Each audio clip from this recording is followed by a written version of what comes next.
Today's talk is from a Sannyasini's diary, which is my diary, Memories of Great Monks. And this is the third in a series that will go on for the remaining of the year and well into next year as well. Today's sharing will be about Swami Sarva-gatananda, who lived from 1912 to 2009, and Swami Shraddhananda, who lived from 1907 to 1996. At my guru's funeral service, his memorial service, Swami Pravrajika service, monks from all over America came in July 1976 to pay tribute to him. And during the all-day service, they were each given a Vedanta topic to speak on. And one silver-haired monk, a beautifully featured monk, stood up and he began, "I miss Swami."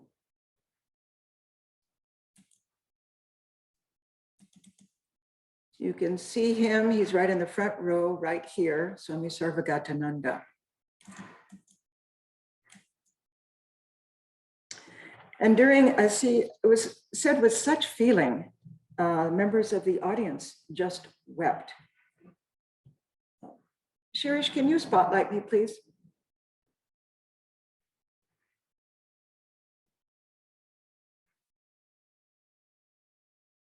Thank you. And that monk was Swami Sarva-gatananda, disciple of Swami Akhandananda. He was the embodiment of manliness and selfless service, depth and compassion. The Swami loved Swami Pravrajika, and that wellspring of love was what forged my bond with him, which lasted up until the time of his passing in 2009. When he would visit the Hollywood Center, he would also come to the Santa Barbara Convent, and he would tell us stories about his early monastic life, the direct disciples of Sri Ramakrishna, including his guru, Swami Akhandananda, and other great Swamis of the order. Swami Akhandananda was a daring and courageous disciple of Sri Ramakrishna, and he left the Baranagar Math in 1887 to 1890 after his master's passing, Sri Ramakrishna's passing, to travel barefoot on pilgrimage into the Himalayas and Tibet, a pilgrimage that demanded inner strength that comes only from a gargantuan will to surrender.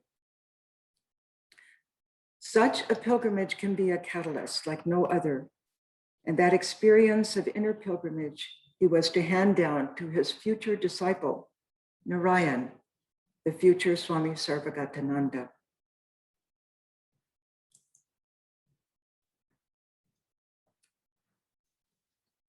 The 22-year-old Narayan met Swami Akhandananda in Bombay in November 1934, and after a few visits, he asked Swami's permission to join the order. Swami Akhandananda unhesitatingly granted the request because Narayan had completed his education, he had no family responsibilities, and no one was dependent on him. Narayan asked if he could join immediately and accompany his guru. But Swami Akhandananda said no. "You join in Kankal near Hardwar." He said, "Swami Kalyanananda, Vivekananda's disciple, is there, and he is the embodiment of the Ramakrishna order's twin ideals, which Vivekananda had established. Atmano mokshartam jagadhitaya cha, for one's own liberation and for the good of the world." And it was one of the first sevashramas in the order. Swami Akhandananda embodied compassion for India's poor and needy, and he wished to train Narayan to also serve the poor, the sick, and the underprivileged.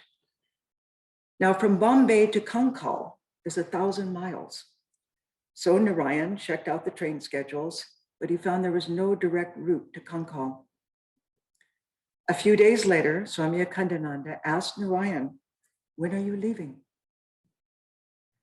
And Narayan answered, when such and such a train leaves Bombay.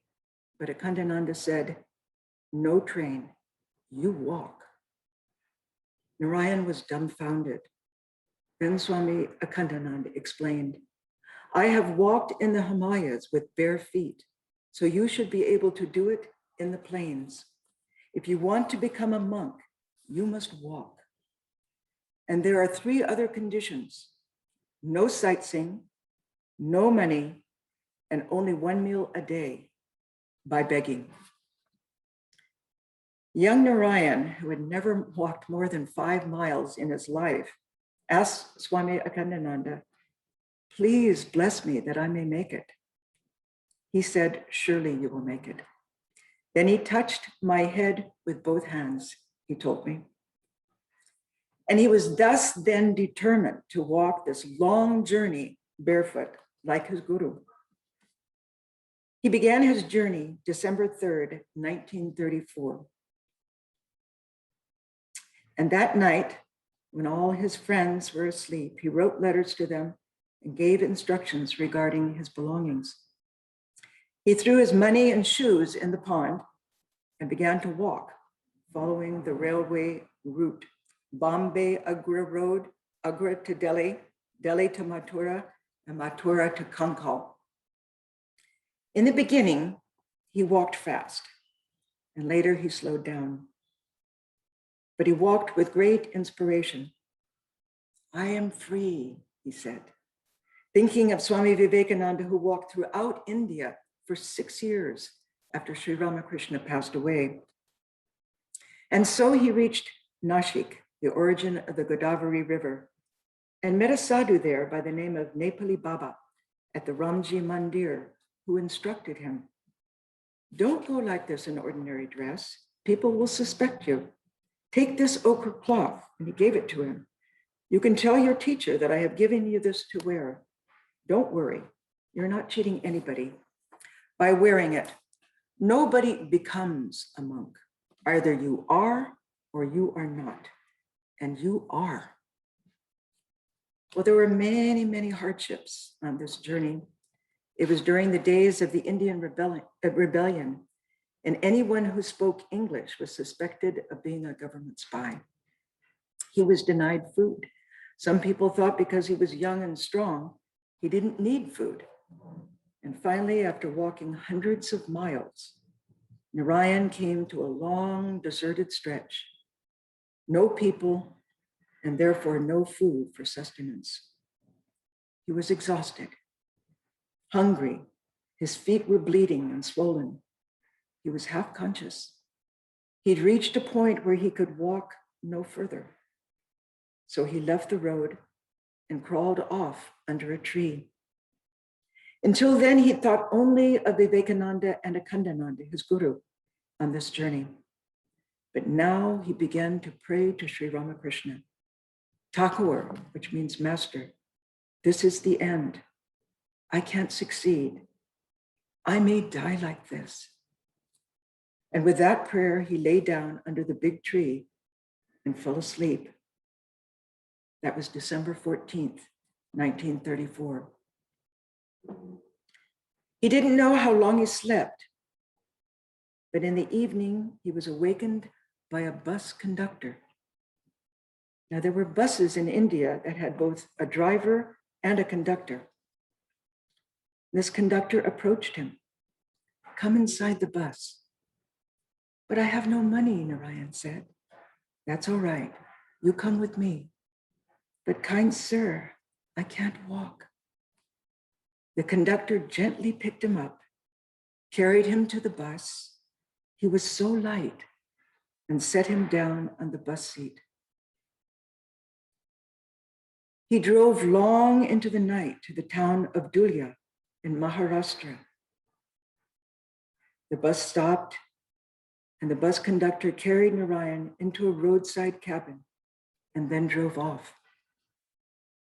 At 11 p.m., a man entered the cabin and turned on the light. Who are you? He said.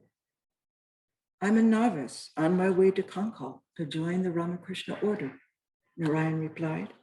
And the man exclaimed, oh, how wonderful. I'm a disciple of Swami Shraddhananda, who was then the president of the order. And I'm also a school teacher, and this is my home. There's a room upstairs where you can rest, he offered. He carried Narayan upstairs, where there was a shrine to Sri Ramakrishna, and a small room adjoining with a cot, and he set him down on the bed. How did you get here? The devotee asked. Narayan said, a bus came in the middle of the night, and the driver stopped, picked me up, and drove me here. What are you saying? That's absolutely impossible. There are no buses or bus drivers in this entire area. Narayan was struck dumb. That night, as he lay on his bed, he gazed at the photo of Sri Ramakrishna and wept. That was December 14th. Years later, as Swami Sarva-gatananda told us the story, tears streamed from his eyes at this miracle. Narayan spent 1 week at the devotee's home until his feet were completely healed. The man's wife cooked for him, and the man bathed him and doctored his feet. Narayan then was able to finish his pilgrimage to Hardwar, completely barefoot, without any further problem. But if we ask ourselves, how does the Lord come? The only answer for one so blessed can only be, when he comes, he comes. In Kankal, Sevashram, Narayan was fashioned into the Vivekananda's ideal of worship the living God. Serving God and humankind by two disciples of Swami Vivekananda, Swamis Kalyanananda and Nischayananda.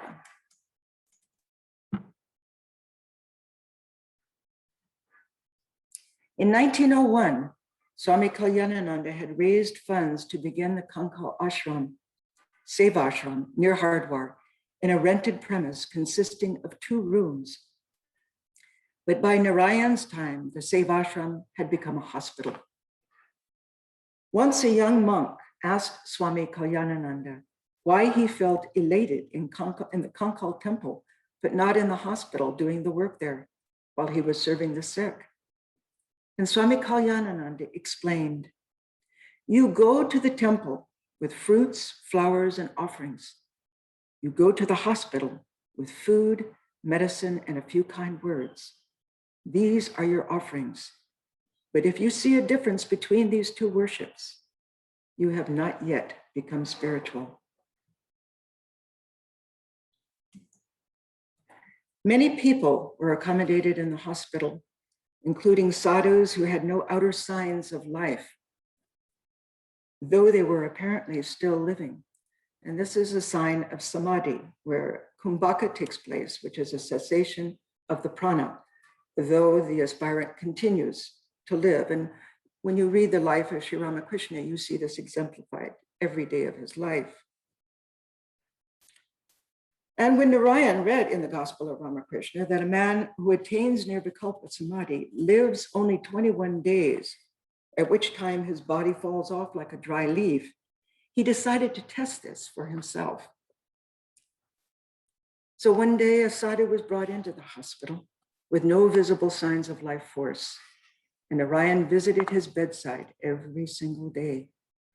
Finally, it was day 19, then day 20, and finally day 21, at which point the life force left the sadhu's body. Sri Ramakrishna's words were true. In the hospital, Narayan was trained to serve the patients as God, just as his own guru, Swami Akhandananda, served those in need and established various service centers on his own. For example, in the 1890s, in Jamnagar, he worked to uplift the rural poor, inspired the Maharaja of Khetri to provide education for Golas, and in Bengal in 1897, he undertook famine relief work. And when he established his orphanage for boys in Mahula, West Bengal, Swami Akhandananda would bathe the boys as divinities chanting shlokas from the Narayana Shuktam as he lovingly poured water over their heads. Likewise, his disciple Swami Sarva-gatananda introduced Vivekananda's ideal of service in his own Boston and Providence centers. Like several other Swamis in our order in the West, he spiritually administered to prisoners who sought his counsel. No one was beneath his love. In 1991, I asked the Swami, "You really favor hospital work, don't you?" "Yes," he said, "there is no other work like it. It builds the heart." I once told a senior Swami, this was a very senior Swami, that his literary work was only good for his head, not his heart. He needed to do service to get that heart. I asked the Swami, "You did that?" "Yes," he said. "You see, samadhi does not come through the head, but through the heart," he said, pointing to his heart. Once while I was staying at his summer camp at Marshfield, which is outside of Boston in Providence, it was 10 acres, wooded and very rustic. But that was a time when you could really be close to the Swami.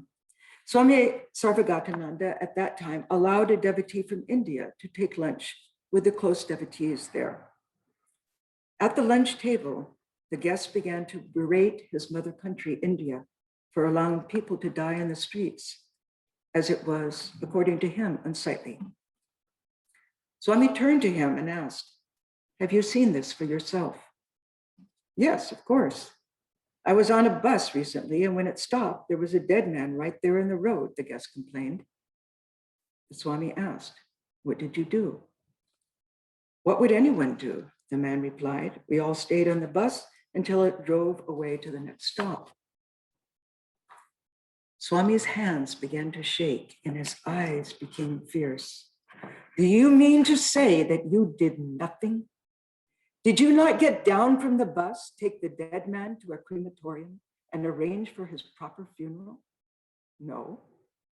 Swami then leveled a scolding I will never forget. "Don't you dare criticize India when you yourself could not do the right thing by this man." And there was a pin drop silence.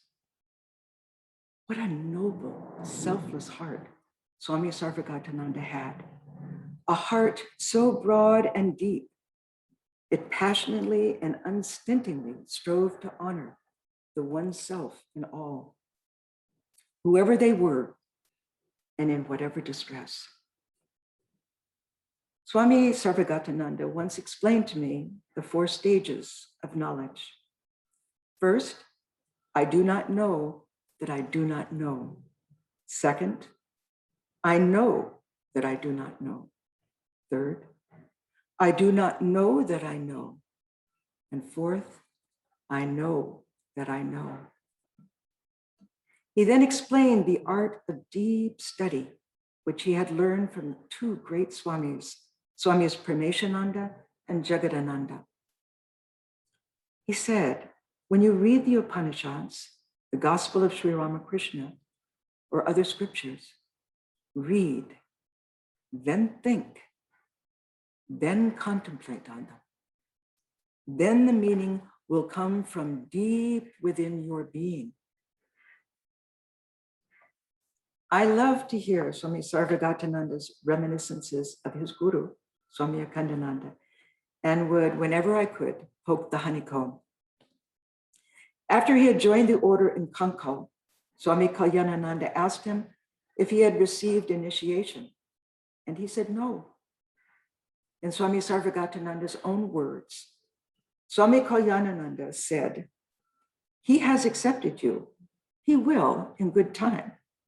However, no one was ever released from the hospital work for initiation, the Swami said.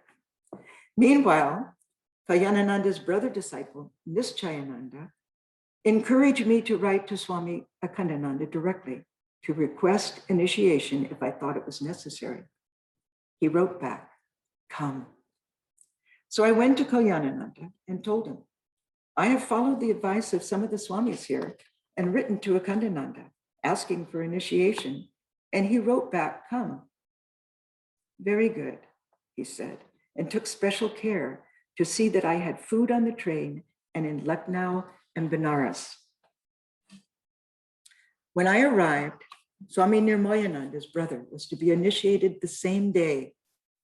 He had brought fruits, sweets, cloths, everything. And these are offerings that are given to the Lord and also to the Guru as Guru Dakshina. But no one had told me what to bring, so I had brought nothing. And Akhandananda had told me not to spend any money. Before initiation, when the attendant saw me, he asked, "Where are your offerings?" And Maharaj heard from inside the room and called out, "Not necessary. Let him take from the storage room." Because he was family. After initiation, Swami related so shyly and sweetly, the moment I walked out of the room, a singer was singing the song, "Mother Ganges offers herself to Mother Ganges." Swami Akhandananda then told me to go to the shrine to perform japa. Japa is repetition of the name of the Lord. Once I asked Swami Sarva-gatananda, "Who taught you worship?" "Swami Akhandananda," he replied. Then he explained, "In the beginning, when I was in Sargachi, there was a fair in Burhanpur, but I stayed in the ashram with Swami Akhandananda. I was out in the garden picking flowers, and he came up behind me and said, 'Do you know you will have to do the worship today?' 'But I've never done worship before,' I said. 'I will show you,' he replied. So I picked the flowers, cleaned, and set up the shrine. Then he told me to take a flower and offer it to Sri Ramakrishna with the prayer, Om Stapakaya Chidharmasya. Then another to Holy Mother, Sarada Devi, with Jananim Saradam Devi. One to Swamiji, meaning Vivekananda, and another to Swami Brahmananda. Then he meditated for 2 hours with the Japamala. He chanted something from the Taittiriya Upanishad. I chanted something, the opening verse from Sadananda's Vedanta Sara. That was it. He taught a spiritual worship. Swami Sarva-gatananda added, when Swami Ranganathananda saw it one day in Boston, he liked it and said, "You have trimmed everything off of it." You see, our worship, we learn it's in a systematic way established by the Ramakrishna order. So it follows certain protocols, mudras, and mantras, etc. Then I asked, "Did you dare to ask Swami Akhandananda about Sri Ramakrishna?" "Yes," he said. "I asked him if they, the monastic disciples, ever slept when they stayed at Dakshineshwar with the master. He said it was a joy to watch the master at night." This is Akhandananda. "When he came towards them, they would close their eyes, pretending they were asleep. But when he went to the other side of the room, they would open them again and watch him. They slept during the day." Sri Ramakrishna never slept more than 1 hour at night. He would pass the night sometimes in samadhi, singing devotional songs and or chanting the name of the Lord. "Did Akhandananda sleep?" I asked. "I don't know," Swami Sarva-gatananda replied. "He was propped up with pillows under a mosquito curtain. Throughout the night, he would say things to me. When he slept, I don't know." How the direct disciples loved each other. These are the direct disciples of Sri Ramakrishna. Swami Sarva-gatananda related. After Mahapurush Maharaj, Swami Shivananda, who was the president of the order, passed away, Swami Akhandananda would walk through the monastery garden at night and sing the boatman song. "You have taken them all to the other shore and left me alone." Swami Sarva-gatananda said, "I memorized those words." And as Swami Sarva-gatananda sang that song for me, there were tears in his eyes. "Have you ever seen Swami Akhandananda scolding?" I asked. "No, but once a child came crying to him that his teacher had beaten him. Swami called the teacher and said, 'Anyone can beat a child, But can you teach him without beating him in 1 month? If in 1 month you cannot do this, then you must leave this place. That teacher then went to each child and begged them to do what he wanted to teach. Such a change. And later, that teacher became a monk. Swami Sarva-gatananda was cast in the mold of his guru. He was extremely practical and loving.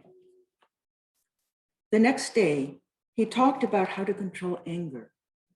He said, "Be careful how you move," he began. We lose our harmony. We lose our ground when we become angry. How we move in that angry mood, we do not know. It starts with resentment, dislike. So we must apply the art of thinking. Why and how is it so? Therefore, he said, don't be quick to respond when negative things take place. By gaining the art of silence, we think. That gives us strength within. We then know what we are. We know what the situation is, and that helps us to then move well.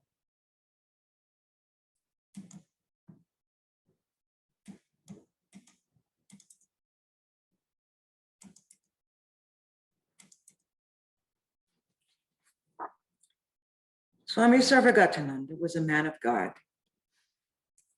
who radiated both knowledge and love. At one time, he explained to me, Satchidananda should be translated as Sat, being, then Chit and Ananda as loving consciousness. A seer who has that experience sees light, and that light is loving consciousness. To receive that experience, he said, you must do 3 things. First, stop the senses. Second, realize you have no connection with your thoughts, and then stop your thoughts. And third, stop the I. You must want to experience the truth. This experience can come at any time. It is not called samadhi. It is illumination. When once you have, you can never forget.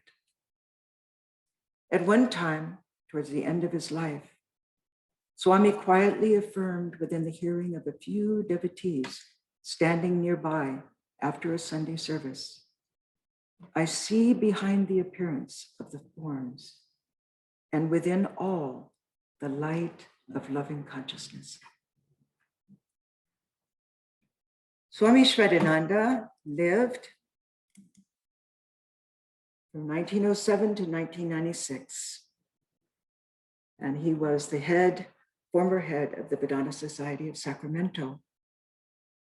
He was a disciple of Swami Shivananda, and he often visited Swami Pravrajika in Southern California during his lifetime.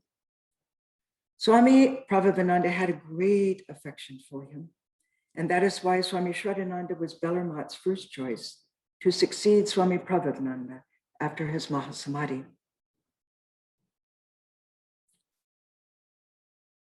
But Swami Shraddhananda had to decline as he was too old to take on such a large center at his age. At that time, it was 3 centers plus a cultural landmark and 50 monastics at that time, 2 convents and 3 monasteries.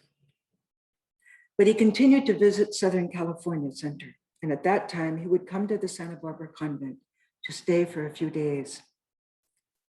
Those days were golden, full of humor, wisdom, and reminiscences of the direct disciples of Sri Ramakrishna and the early days of the order. Some of the sweetest memories we have of this Swami are when he shared some of the unrecorded, though landmark events he'd heard about or witnessed at Bellarmite. And he was such a captivating storyteller. Or when he would ask to see the many places on our property where we had confronted rattlesnakes. Or when he would request to see an old Shirley Temple movie with us in the monastery. Yes.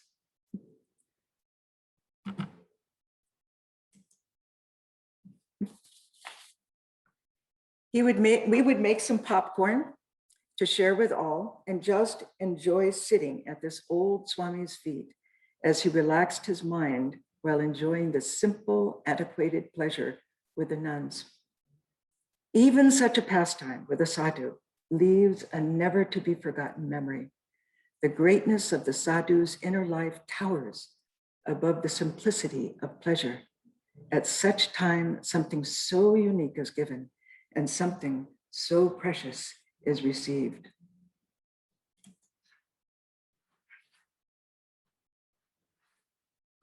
Swami Shraddhananda was a great lover of Advaita Vedanta. The Advaita Vedanta he found in the Upanishads. Even to the point that after his initiation from Mahapurush Maharaj, remember, a direct disciple of Ramakrishna, this young Bimal told his guru that he wished to meditate on Om. Now, Swami Shivananda was not pleased, but he wisely allowed his newly initiated disciple to experience for himself his own folly. After several weeks, Mahapurush Maharaj asked him, "How is your Om coming?" Young Bimal tried to meditate on Om for some time until finally he realized he was not making the progress he had naively expected, and so was forced to take refuge in the sacred mantra and instructions his teacher had given him. Throughout his ministry in Sacramento, Swami Shraddhananda gave illuminating classes on the Upanishads, and that included revelations of his own experience. He said, "As we probe deeper and deeper, we see that there is no such thing as my consciousness. There is only one infinite consciousness. Even my little ego is an object illumined by that infinite reality, which is my true self. I can stand on that true self. Then my body, my mind become like dreams." The Swami once confided to me, "Swami Pravrajika once told me, I don't care to read the Upanishads anymore. And I was shocked because I didn't understand. But now I do. There comes a time when you yourself have the realization. Then you do not need the words of the scriptures to remind you." Sometimes I would spend my week's vacation at Sacramento, at the Sacramento Center with him. And at that time, he would give me a class on the Drigdrishya Viveka, or in a relaxed mood, he would share some of his spiritual practices. He said, at Vespers, all worshipers become one bhakta in my heart. When you are singing arati, think that all pranas are one prana. All life forces in the body become one. As much as you can, think that the all has become the one. This is how we try to practice Advaita. At another time, he explained, the sound of walking is the sound of your mantra. Think that all sounds come from the one sound, the primal sound, Om. The mantras of the past rishis and today's rishis are merged in your mantra. They are all contained in the name of your Ishta. This will make the meaning of your mantra go deeper.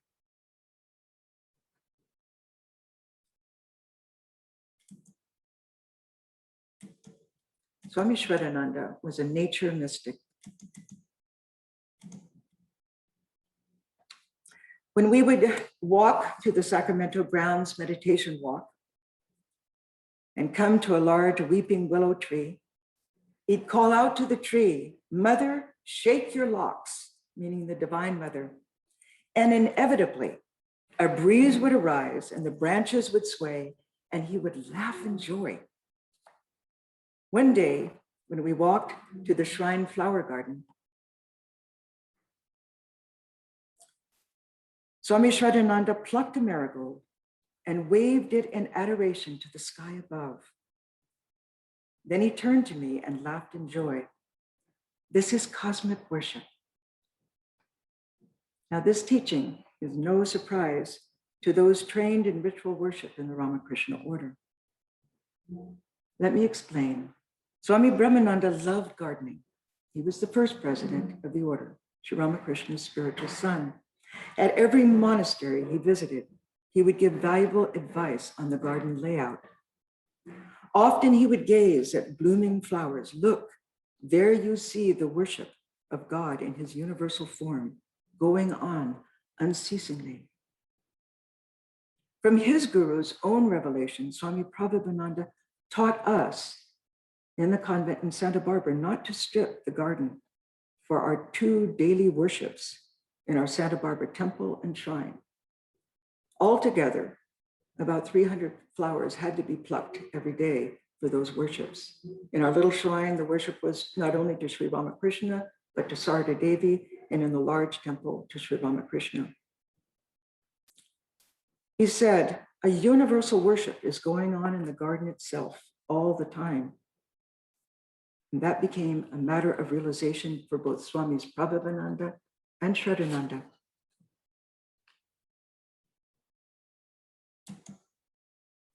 Swami Shraddhananda was an adept in meditation. He had a passion for meditation. In October 1989, he shared his experience of mantra shakti, and that is when the mantra becomes living.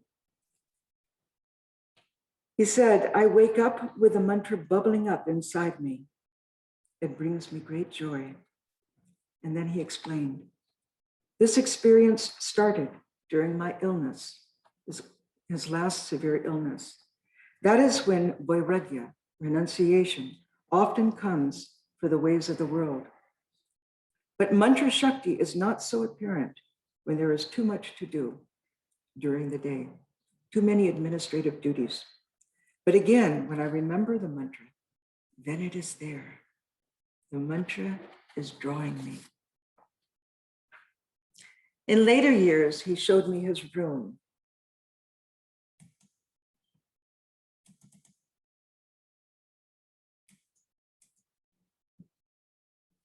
Where on the wall was a large photo of Swami Shivananda, and his personal rosary was hanging from his photo.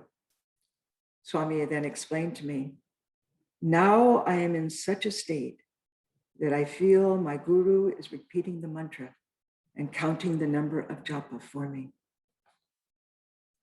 Swami Shraddhananda emphasized the importance of japa and meditation in spiritual life. He said, the scriptures and realized souls tell us that the mantra is the sound form of the Ishta, the chosen ideal of God. It is possible to experience the divine love and knowledge of the Ishta through the practice of japa. With unshakable faith and love for the mantra, the spiritual aspirants should practice repeating the mantra until the mantra becomes awakened. God, who previously had seemed to be only a concept, will then appear to the aspirant as an indubitable truth. As the sages have declared, fulfillment is attained by japa. The goal is reached by japa. Realization comes from japa.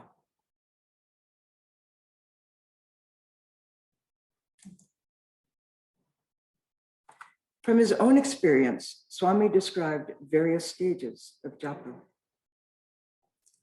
He said in the primary stage of spiritual practice, japa is experienced as a very low sound coming from the tongue and the throat. Sometimes japa is done mechanically, like a machine. The mind does not feel any sweetness. This feeling of dryness and doubt is inevitable in the beginning, so we're not to worry about that. One has to keep one's faith strong, and without thinking of the result, continue japa with steadiness. Then, as love for japa increases, the quality of the mantra sound undergoes a change. The mantra then no longer comes from the tongue or the throat, but is felt to be originating from the depths of the heart. Slowly, the distinction between the Ishta's mantra and the Ishta's form melts away. Sound and form merge and become one. As our faith that the Ishta is present in the mantra grows stronger, the presence of the Ishta and our love for him or her becomes deeper. The distinction between the Ishta and his or her name disappear. Then he said, with continued practice, the sound of the mantra increasingly assumes subtler forms. Coming from the depths of the heart, the mantra begins to flow through the bloodstream, pervading the entire body. The heartbeat seems to become one with the sound of the mantra. Next, one wonderful and certainly effective way to control the mental waves of the mind is to transmit the mantra directly to the mental waves. Then the mental waves appear to the aspirant to be the resonance of the mantra. The dancing of the mind is an expression of the joy of the mantra. The whole mind has now joined in japa. Finally, we can experience the expansion of the mantra into the outside world. Innumerable sounds, he said, are constantly entering our ears. The murmuring of the wind, the thunder of lightning, the bubbling of the brook, the rustling of leaves, the chirping of birds, the buzzing of flies, the endless noise from human beings. And yet, if we believe in the sound Brahman, Shabda Brahman, of the Upanishads, Ram Prasad's song says, all that you hear are indeed mantras of the Divine Mother. Swami Shraddhananda was scientific, he was also poetic, he was logical and methodical. He had been a chemistry major. In the pursuit of his spiritual disciplines, he therefore emphasized the value of regular practice in spiritual life. But he also divulged how obstacles, such as illness, advance one's spiritual progress. That is when we are most vulnerable and our yearning increases proportionately. During severe illness, Swami disclosed, Thakur, meaning the master, used to come and stand before me in vision. Mother Sarada Devi would be standing next to him. As Thakur stood there, it was as if the whole world was inside him. Thakur in his cosmic form. Swami Shraddhananda loved music. He himself played the tabla and loved to sing songs taught in the early days of the Ramakrishna order. And he also taught those songs to his disciples. And he would also coach us in the singing of our arati. And he said that of all the centers he had visited, the Santa Barbara arati was the closest to the original arati sung at Bellarmine during the early days of the order. In his later life, he would sometimes spontaneously dance in joy as he sang those old songs for us.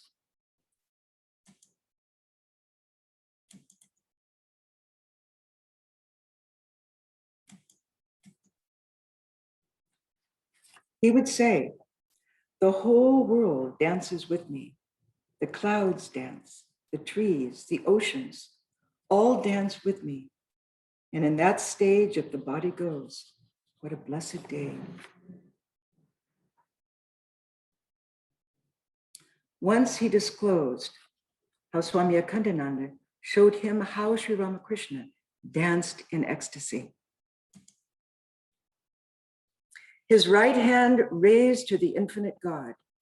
The infinite God has taken the form of one hand raised and the left hand pointing to the world. There is nothing there. All is there in the right hand raised. Swami Shraddhananda shared how the direct disciples were givers of boons.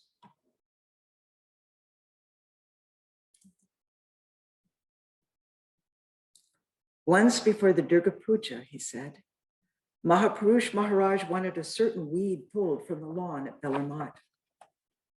A brahmachari and I were told to do that work.